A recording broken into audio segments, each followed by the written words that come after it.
Bismillahirrahmanirrahim. Today my topic is accomplice under Article 16. Today I discuss who is an accomplice, what is evidentiary value of his evidence. Accomplice की definition सबसे पहले हम करते हैं कि term accomplice signifies a guilty associate in crime or who makes admission of fact showing that he had a conscientious hand in offense. इसमें जो relevant provisions हैं वो आर्टिकल 16 है एंड 129 ऑफ क्यूएसओ है जो कि कंप्लेंस को बयान करता है as to applicability article 129 and section 133 of evidence जो है वो एप्लीकेबल नहीं है।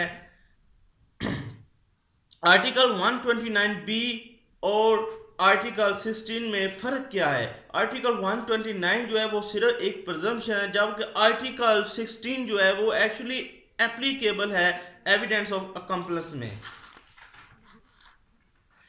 अकम्पलिस की कोरोबोरेशन क्या है? यानी कि जब भी हम कोरोबोरेशन बहुत ज़्यादा अहमियत रखती है। इसमें एक केस लाया कि 1995 MLD 1663 DB testimony of one accomplice is not considered sufficient corroboration of testimony of other accomplice.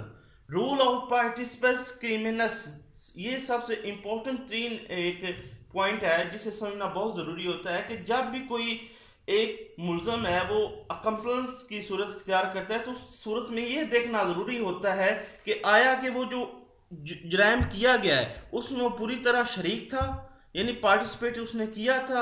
ये इन तमाम फैक्ट्स को देखना जरूरी होता है। An accomplice in the commission of an offence is a co accused and associate और partner who has such a relation to the criminal act that he can be jointly implicated with other accused. The term accomplice implies that the offenders or more than one who are participants criminals in respect of commission of the crime charged as principals or associates. An accomplice evidence should be received with great caution क्यों ना कि it is essential that accused should be protected from conviction on mere evidence of an untrustworthy accomplice. इसमें rule of participants criminals में एक case ला है कि PLJ 1991 FSC 139 कि in this case the rule of participants criminals was again settled. इसमें एक और held है कि guilty associate if not an accomplice then can jointly be implicated with other accused. यानी कि इसकी एडमिशन में क्या वैल्यू होगी, कंप्लेंस की एविडेंशियरी वैल्यू क्या होगी कि PLD 2002 कराची 152 इसमें इसकी एविडेंशियरी वैल्यू के लिहाज से बात की गई है कि even uncorroborated evidence of an accomplice is admissible if court is satisfied with truthfulness of a witness, कि अगर कोर्ट उसकी सच्चाई से मुतमिन होगी तो उसकी अनकोरोबोरेटेड एविडेंस जो है अकम्पलिस की वो एडमिसिबल होगी। इसकी जरूरत क्यों पेश आई? एक पॉइंट है डॉक्ट्राइन ऑफ नेसेसिटी। इसमें केस लाइक PLD 1994 लाहौर 441 कि evidence of an accomplice is taken only in necessity to bring the principal offenders to justice. यानी कि प्रिंसिपल जो मेन ऑफेंडर है उसे इंसाफ के कटहरे तक लाने के लिए इसलिए एविडेंस ना होने की सूरत में अकम्पलिस की एविडेंस को ज़रूरी जब समझ आ जाता है तो उस सूरत में अकम्पलिस की हमें ज़रूरत पेश आती है। लेकिन हदूद केसेस ऐसे केसेस जिनमें इस्लामिक पनिशमेंट आती हैं उस सूरत में अकम्पलिस की एविडेंशियरी वैल्यू एडमिसिबल नहीं होगी। Case like 1983 SCMR 1119 evidence of accomplice is not admissible in Hudood cases. Presumption about an accomplice के आर्टिकल 129B कहता है कि कोर्ट जो होती है वो प्रोज्यूम कर सकती है कि accomplice is unworthy of credit है, यहां तक ही is corroborated in material particulars. It is now as rule of prudence, हम इसे रूल ऑफ प्रूडेंस कहते हैं। रिकवरी ऑफ आर्टिकल्स, इसमें केस लाया कि 14 CRLJ 262 all accomplices are not wholly unworthy of credit. Court should consider the particular circumstance of each case.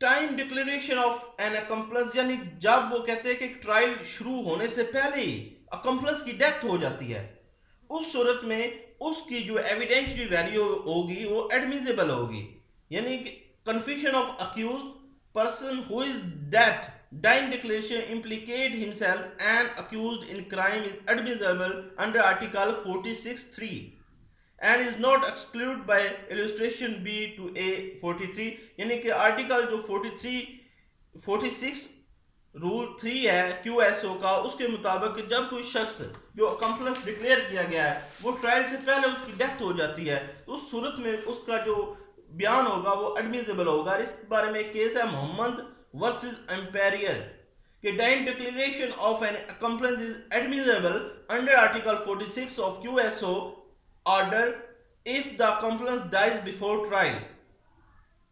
Application of section 337 CRPC, यानी कि accomplish की सूरत में एक एप्लीकेशन दी जाती है 337 CRPC के तहत पार्डन टू अप्रूवर, यानी कि जब भी किसी भी अकम्प्लिस को पार्डन किया जाता है तो वो अप्रूवर की शक्ल इख्तियार कर जाता है, जिस सूरत में सेक्शन 337 इस चीज को डील करता है कि an accomplice when give pardon now approver, section 337 CRPC lays down the condition regulate the tender of pardon to an accomplice, यानी कि इसमें चंद ये कंडीशन भी देखी जाएंगी कि फॉलोइंग कंडीशन है कि there must be same complexity और privity in crime itself, crime must be crime mention which falls in category of offense mentioned in the section which form the basis for acting thereunder.